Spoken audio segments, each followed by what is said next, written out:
وبالسند المتصل منا إلى الإمام الهمام الحافظ الحجة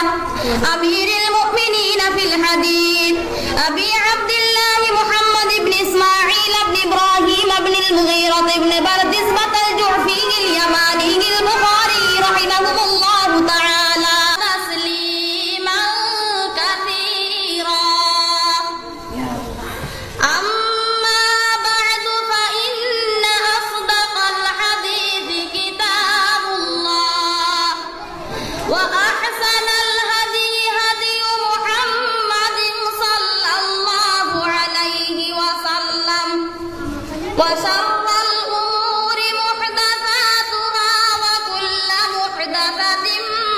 بدعة وكل بدعة ضلالة وكل ضلالة في النار.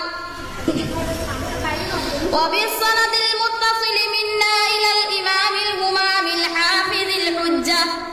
أمير المؤمنين في الحديث أبي عبد الله